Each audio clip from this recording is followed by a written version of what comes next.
What's up everybody? Welcome back to the channel. Thanks for tuning in today. We've got a few things to take care of today to prep for this weekend's drift event. This weekend is the first Drifting the Plains event of 2024 as the season opener. There is 5 total events this year instead of 4 like previous years. The car is all prepped.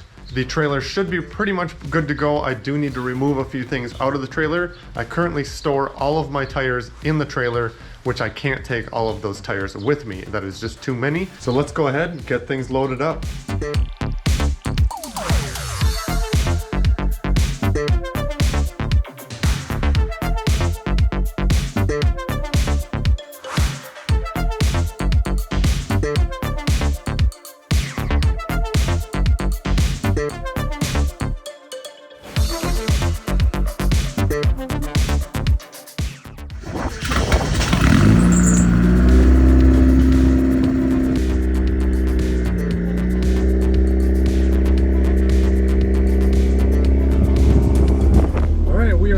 Track. We made it through tech. Driver's meeting is complete. Now we are going to go out, warm up the car a little bit. I did have the car jacked up and just had the transmission running, warming up the diff a little bit now that I have racing and a bigger clutch in it. I also have a new helmet. It's a new Simpson, so it is now legal for the 5K. Before, the other one I had was just a DOT.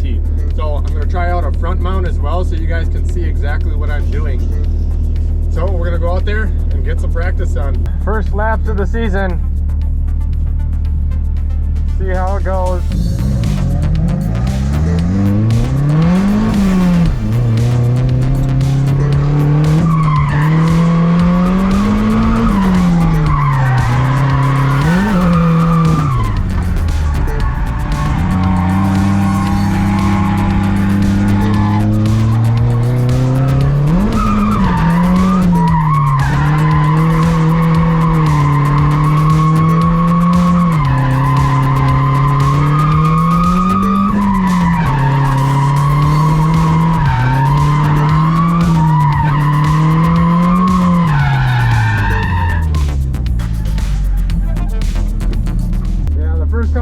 Definitely not my best, but it's going to get better as the day goes on. These tires are way grippier, even though they're still 400 tread wear. Going from a 205 to a 225 is quite a jump, especially on a Miata.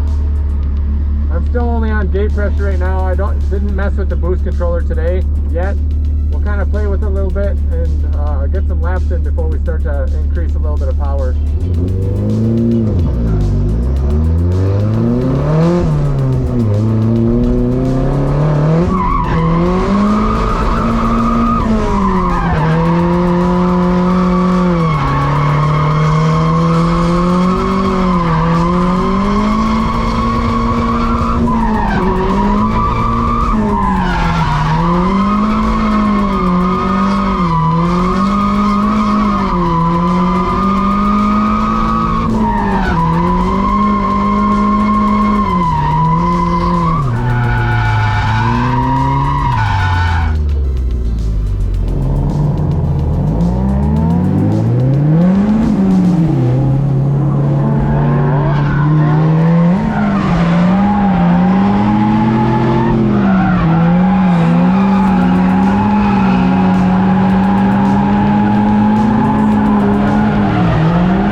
day one went pretty well. The chip draw tomorrow is going to be a little bit different than they've done in the past.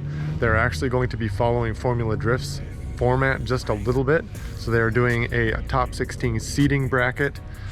So if you are in top 16 of the points from last season, 2023 season, you are automatically seeded into the top 16 or top 32 rather. I finished 7th out of 64 drivers last season, which puts me up in the top 16 seed. Now there's a few drivers that did not show up, or they are not going to be driving this weekend.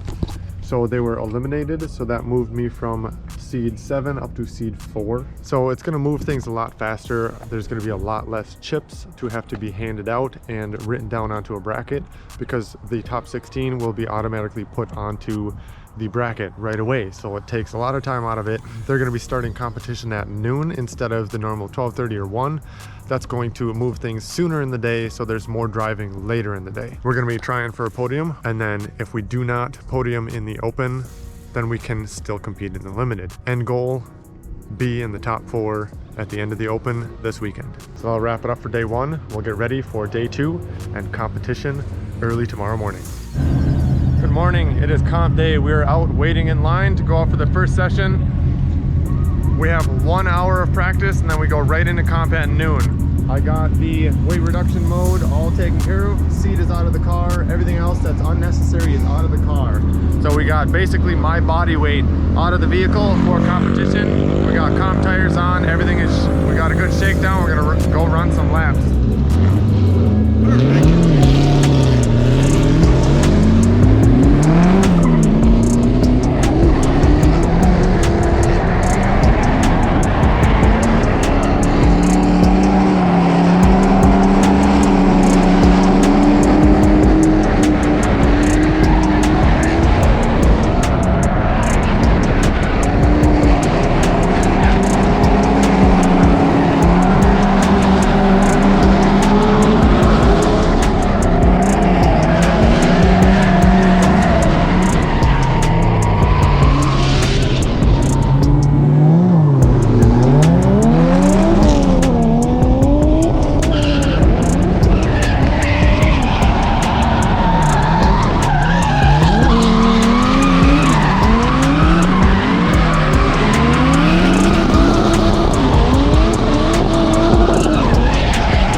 Thank you. All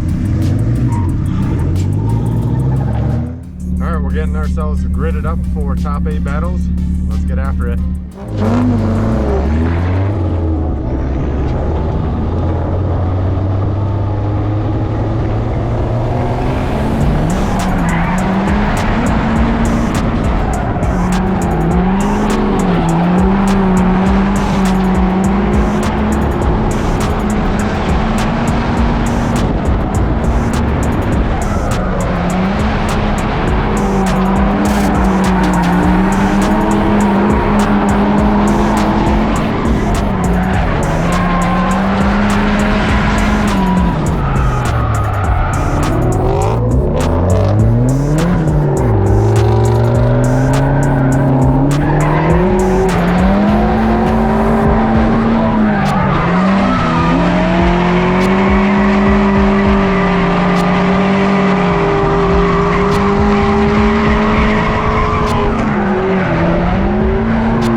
Now a few days after Drifting the Plains 1, we will kind of go over a little bit about the competition and how the car performed. So going into Friday, prior to the event, I had made quite a few changes to the suspension on the Miata. The front sway bar is now out of the car, and I redid basically the whole geometry in the front. So it felt really good. It was just a lot of adjustments needed by myself to get used to the car again. I haven't driven it since October, so that was a little bit of just shaking off the cobwebs and getting used to the car. The car ran really well other than that, with just minor issues. One being that the downpipe bolts right here were starting to vibrate and shake loose, and I actually lost one of the top bolts. So I will need to replace all 5 of those downpipe bolts because they are just really heat cycled and they're probably stretched out a little bit. So I need to replace those so they're not falling out anymore. The next concern that I have with the setup right now, the brake master is very close to the turbine housing and the downpipe, which after every 1 hour session, I'd come back, open the hood to let some heat escape from in the engine bay, and the brake master reservoir was actually steaming. It was getting so hot. It wasn't boiling, but it was getting very hot, and that can cause issues. So we need to address that as well with some potential heat shielding on the downpipe, or I do have some old license plates that I might make up a couple of brackets to kind of curve around and protect the master cylinder.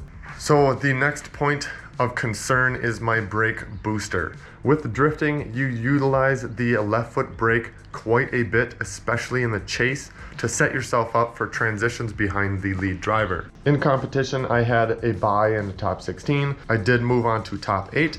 I did not have any issues with the brake booster in the top 16 battle. In the top 8 battle, however, Coming into the Manji, coming out of the main sweeper corner, you are carrying quite a bit of speed, and I am on left foot brake coming out of the sweeper into the transition behind the lead driver. With a brake booster, you can only let off and get back on the brake so many times when you're on throttle. It sucks all of the vacuum out of your booster, and it can become an issue. It became an issue for me. In the Manji transition, both top 8 runs, I had the original top 8 battle, and then we had to do a one more time. Coming through the main sweeper in the chase, I was left foot braking behind the lead driver to stay in a close pocket, but then when I was coming off throttle to make sure I made it out to the rear touch and go at the end of the sweeper, and then got back onto left foot brake to transition, my brake booster was hard as a rock. It did not work how it should be working, so I transitioned on the wrong side of the car, which pushed me 3 tires off through the Manji. Now in transitions, you don't have a lot of room for error, and that was quite a big error that wasn't really on me. It was more of a mechanical thing with the car, but it did cause an error in the chase. That resulted in the one more time battle. It also occurred the same spot in the next battle of the top 8, which leads me to my next point. I will be doing some sort of brake booster delete in the future, not in this video. I will end up doing a little bit of R&D with the current brake setup. You can get a brake booster delete kit from, say, Chase Bays. It costs maybe around $240. I'm gonna see if I can do something with what I have right now, as long as the calculations on brake pressure is pretty similar to what it is now, or increased a little bit. You want more brake pressure on your pedal if you do a brake booster delete. Current points right now, I am in like 7th or 8th place, tied right now. After the first event, it's really kind of hard to tell where you're gonna be because there's 4 more events to add points to that.